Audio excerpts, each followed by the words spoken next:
អ្នកនេះប្រហែលជាធ្លាប់ទទួលអារម្មណ៍ថាធុញរងសម្ពាធនិងមួម៉ៅនៅការងារដែលយើងធ្លាប់ចូលចិត្តការងារយើងធ្លាប់ស្រឡាញ់ការងារដែលធ្វើឲ្យយើងមានចំណង់ចង់ធ្វើវាជាអាហ្នឹងភាសាអង់គ្លេសហៅថា burn out អញ្ចឹងគ្រប់គ្នាអ្នកគេក៏ធ្លាប់ជួបអាហ្នឹងដែរសូម្បីតែខ្ញុំផ្ទាល់ក៏ខ្ញុំធ្លាប់ជួបនៅ burn out ហ្នឹងដែរហើយខ្ញុំត្រឹមតែងើបឡើងពីវាថ្មីនេះទេអញ្ចឹងការខ្ញុំអាចមកអង្គុយនិយាយនៅមុខកាមេរ៉ាបានវិញនេះគឺខ្ញុំសរសើរឯងមែនតើខ្ញុំអាចទៅចិត្តបានវិញដោយសារថ្ងៃនេះដឹងគឺខ្ញុំខានធ្វើវីដេអូ3-3ខែអញ្ចឹងយើងខាងមុខកាមេរ៉ាហើយស្រាប់តែយើងមកអង្គុយនិយាយវិញគឺយើងមានអារម្មណ៍ថាខ្មាស់មានអារម្មណ៍ថាប្លែកមានអារម្មណ៍ថាអត់ទុកចិត្តដូចមុនណាអញ្ចឹងខ្ញុំជំនះមែនតើថ្ងៃហ្នឹងគឺខ្ញុំត្រូវតែមកអង្គុយនិយាយខ្ញុំត្រូវតែនិយាយពីប្រធានបទនេះបើសិនជាអត់ទេគឺមិនដឹងថ្ងៃណាខ្ញុំមានពេលធ្វើវីដេអូឡើងវិញឬក៏មិនដឹងថ្ងៃណាខ្ញុំហ៊ានធ្វើវីដេអូឡើងវិញអញ្ចឹងថ្ងៃនេះខ្ញុំធ្វើការចែករំលែកពីរឿងដែលកើតឡើងលើខ្ញុំក្នុងរយៈពេលប្រហែលខែមុនហ្នឹងហើយខ្ញុំធ្វើការងើបឡើងពីវាវិញដោយវាមិនហើយវាក៏អាចជាបទពិសោធន៍មួយសម្រាប់អ្នកនរយកទៅសិក្សាដែរខ្ញុំមុននឹងនិយាយអំពីការដោះស្រាយហ្នឹងយើងចាប់ដើមទៅកាន់ដើមរឿងដែលធ្វើឲ្យកាត់ឡើងហ្នឹងសិនខ្ញុំជាមនុស្សម្នាក់ដែលចង់ឈ្នះខ្លួនឯងចឹងជាទូទៅខ្ញុំអត់សូវទុកពេលវេលាឲ្យទៅនេចោលទេគឺខ្ញុំតែងតែរកអីធ្វើដើម្បីបង្កើតឲ្យចេញជាអីមួយដែលមានន័យអញ្ចឹងអ្នកនេះដឹងអីគឺមួយរយៈមុនគឺខ្ញុំបានបើកនៅថ្នាក់ boot camp មានទាំង full stack និង data science ដែលខ្ញុំបានបរៀនតាំងពីម៉ោង7ដល់ម៉ោង10ចាំន័យថាយប់ឡើងគឺខ្ញុំទៅនេពីម៉ោង10ទៅគឺអស់កម្លាំងទៅការពីថ្ងៃគឺដេកតែមកហើយថ្ងៃឡើងគឺខ្ញុំដើររកការងារ part time ធ្វើដោយសារតែ content creator នៅប្រទេសយើងនឹងដឹងអីគឺ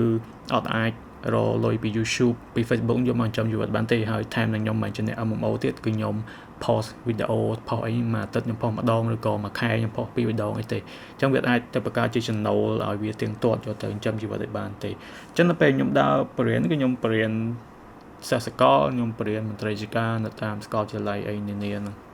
ចឹងនេះគឺជាការអភិវឌ្ឍរបស់ខ្ញុំក្នុងថ្ងៃមួយដែល level ខ្លាំងបំផុតគឺអ្នកនាងឃើញគឺចាប់ផ្ដើមពីម៉ោង8កន្លះដល់ម៉ោង10ដែលខ្ញុំបានសម្រាកអញ្ចឹងពីម៉ោង10ទៅគឺខ្ញុំបានសម្រាកគឺខ្ញុំគ្រាន់តែដេកទៅស្អែកឡើងគឺម្ដងទៀតអញ្ចឹងមនុស្សយើងកាលណាដោះអ្នកនឹងពេកគឺច្បាស់ជាអត់អាចទៅត្រង់រួយទោះបីយើងបកកែខ្លាំងណាស់ទោះបីយើងចង់ខ្លាំងណាស់ក៏ដោយគឺវាតែដល់ពេលមួយដែលយើងមានអារម្មណ៍ថា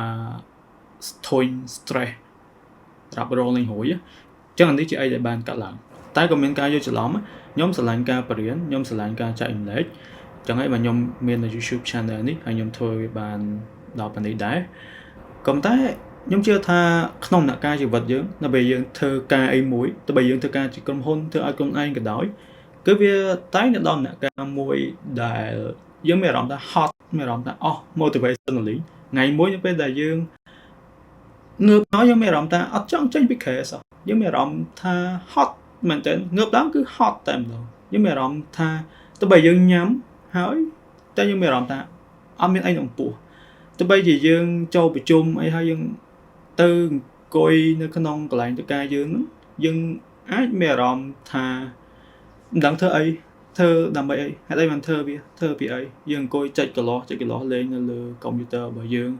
អង្គុយមើលម៉ោងអង្គុយអញ្ចឹងមនុស្សគ្រប់គ្នាគឺតែមានអារម្មណ៍អញ្ចឹងហើយប្រកបអត់ដឹងខ្លួននេះចាហ្នឹងគឺជា burn out អញ្ចឹងរឿងដែលកាត់ឡើងចំពោះខ្ញុំគឺអ្នកនាងដឹងហើយដោយសារតែការងារបរិញ្ញានៅពេលយើងចូលសារបាននឹងដំបូងគឺយើងត្រូវរៀបចំឯកសារច្រើនណាដោយសារវាជាថ្នាក់ដំបូងរបស់យើងគឺយើងត្រូវរៀបចំ slide រៀបចំ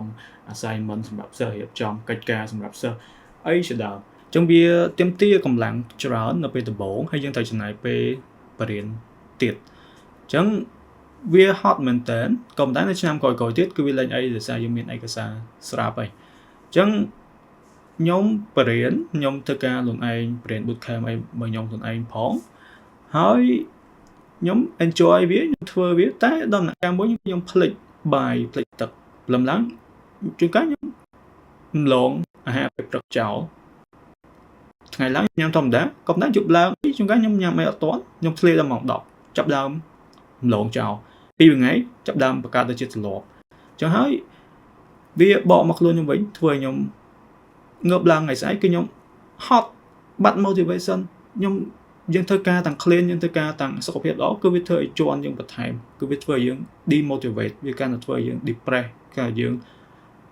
ខ្សឹបអង្គុយខ្លួនឯងតែធ្វើការវេទនាមែនធ្វើការហ្នឹងហត់មែនតើ វាជាជំរឿនល្អដែលយើងដើមដល់ទៅយើងចាប់ដើម question ខ្លួនឯង question like choice វាយើងចាប់ដើមសួរខ្លួនឯងថាចុះឯងខំរៀនអស់មួយកណ្ដោខំធ្វើការមួយកណ្ដោសង្ឃឹមថាមានការងារណាដែល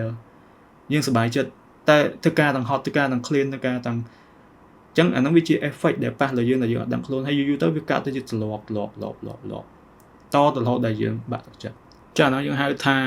chain reaction អាសកម្មភាពតគ្នាបង្កើតជាផលតគ្នាអញ្ចឹងជួនកាលនៅពេលដែលខ្ញុំរៀបមកបរិញ្ញាឬក៏រៀបធ្វើការអីគឺខ្ញុំចាប់ដើមឆ្ងល់ខ្លួនឯងថាចុះតិចយើងមិនមែនជាបុគ្គលដែលស័ក្តិសមធ្វើការងារហ្នឹងតិចយើងធ្វើបានល្អអញ្ចឹងយើងមានអារម្មណ៍ចង់គិតវេះជួនកាលយើងមានអារម្មណ៍ថាចុះខ្ញុំអត់សមត្ថភាពធ្វើអាហ្នឹងឯងខ្ញុំមានអារម្មណ៍សោយដល់ហ្នឹងខ្ញុំមានអារម្មណ៍ថា demotivate ដល់ហ្នឹងខ្ញុំមានអារម្មណ៍ថាចុះធ្វើអាហ្នឹងទៅអីយើងអត់ធ្វើអាហ្នឹងកើតទៅវាចាប់ដើមបង្កើតជាអា self doubt យើងឆ្ងល់ខ្លួនឯងយើងចាប់ដើមលែងទុកចិត្តខ្លួនឯងលែងមានការជឿជាក់លើខ្លួនឯងអញ្ចឹងដោយសារតែរឿងមួយវាកើតទៅជារឿងមួយតគ្នាអញ្ចឹងវាធ្វើឲ្យប៉ះពាល់ដល់ជីវិតប្រចាំថ្ងៃរបស់យើងប៉ះពាល់ដល់តំណែងស្នេហាប៉ះពាល់ដល់តំណែងជាមួយគ្រួសារភាគអីជាដើមអញ្ចឹងអស់ហ្នឹងហើយនៅពេលយើងចាប់ដើម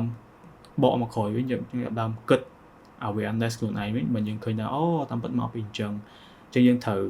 មានទីសាស្ត្រដើម្បីដោះស្រាយមួយវាអូខេអញ្ចឹងខ្ញុំដោះស្រាយមួយវារបៀបម៉េចអញ្ចឹងនៅពេលដែលចប់ term គឺចប់ការងារ online អញ្ចឹងវាហេងដែរដែលខ្ញុំអាចទប់ទល់ជាប់ដល់ពេលហ្នឹងគឺខ្ញុំចាប់ដើមអនុញ្ញាតឲ្យខ្លួនឯងសម្រាកអញ្ចឹងថ្ងៃសៅរ៍អាទិត្យឡើងគឺខ្ញុំឲ្យតម្លៃគឺខ្ញុំលែងយកការងារមកភ្ញាក់នៅសៅរ៍អាទិត្យហ្នឹងហើយព្រឹកឡើងអីគឺខ្ញុំចាប់ដើមដើរតាមកោះនារីក៏អីខ្ញុំចាប់ដើមដើរស្រូបយកខ្យល់អាកាសស្រស់ថ្លាខ្ញុំចាប់ដើមធ្វើអីដែលយើង compressor ខ្លួនឯងហើយយើងក៏មានអារម្មណ៍ថា guilty នៅពេលយើង enjoy life នៅពេលយើងធ្លាប់ធ្វើការខ្លាំងនៅពេលយើងមកធ្វើកន្លះឆេះអញ្ចឹងយើងក៏មានអារម្មណ៍ guilty ហើយអីមួយចំនួនបើសិនជាដល់ពេលយើងសម្រាកហើយមានអីដែលត្រូវធ្វើគឺយើងរៀននិយាយថាទេអូខេមកសម្រាប់ខ្ញុំអត់ចង់ធ្វើវាខ្ញុំអត់ត្រូវការធ្វើវាខ្ញុំទុកវាចោលទោះបីណាឆាតមកខ្ញុំអត់ reply អីគឺយើងត្រូវមានពេលវេលាសម្រាប់ខ្លួនឯងដើម្បី recover ឡើងវិញអញ្ចឹងវាមិនមែនងាយស្រួលទេក៏ប៉ុន្តែខ្ញុំ recommend ថាអ្នកនេះត្រូវរៀនទទួលស្គាល់ថាអូខេយើងដល់ពេលវេលាមួយដែលទទួលយកលេងបានដល់ពេលវេលាមួយដែល burn out ខ្លាំងផុតហើយគឺយើងត្រូវតែដឹងខ្លួនឯងហើយយើងកុំបន្ថែមបន្ទុកមកលើខ្លួនឯងយើងហ៊ាននិយាយថាទេអូខេខ្ញុំធ្វើលេងបានខ្ញុំសុំសម្រាប់សិនខ្ញុំដើរតាមផ្លូវខ្ញុំស្ដាប់ចម្រៀងខ្ញុំលេងប៉ះទូរស័ព្ទប៉ះអីខ្ញុំធ្វើអីក៏ដោយដើម្បីឲ្យយើងសប្បាយចិត្តឡើងវិញដើម្បីយើងស្រស់ថ្លាឡើងវិញអញ្ចឹងខ្ញុំlearnបានពីវាគេខ្លះអញ្ចឹងទី1កុំភ្ញាក់ការងារខ្លាំងពេកកុំទូលបានដីតែម្នាក់ឯងកុំចង់សម្រេចអីមួយក្នុងមួយថ្ងៃគឺយើង learn រៀន consistent អញ្ចឹងយើងឲ្យពេលវេលាចុងសប្តាហ៍គឺយើងឲ្យកន្លែងវាដើម្បីសម្រាកខ្លះទៅសៅរ៍អាទិត្យអីសម្រាកខ្លះទៅកុំហត់ខ្លាំងពេកហើយយើងកុំអីគេកុំចោលញ៉ាំអីឲ្យទៀងទាត់ទៅបីមានអីកាត់ឡើងក៏ដោយញ៉ាំគឺសំខាន់ទៅបីយើងកាពះយើងអត់ឃ្លៀងក៏ដោយយើងត្រូវញ៉ាំចូលពោះដើម្បីមានកម្លាំងធ្វើការបើមិនជាអត់ទេគឺវានឹងប៉ះពាល់ខួរក្បាលយើងប៉ះពាល់កម្លាំងចិត្តយើងថ្ងៃក្រោយដល់នេះអញ្ចឹងខ្ញុំមានតែប៉ុណ្្នឹងតកតនឹងការ burn out ហើយខ្ញុំ deal ជាមួយវាយ៉ាងម៉េចចុះនេះអាចសួរសំណួរបានហើយអាចចែករំលែកបទពិសោធន៍ burn out របស់អ្នកដែរគុណច្រើនជួបគ្នានៅវីដេអូក្រោយ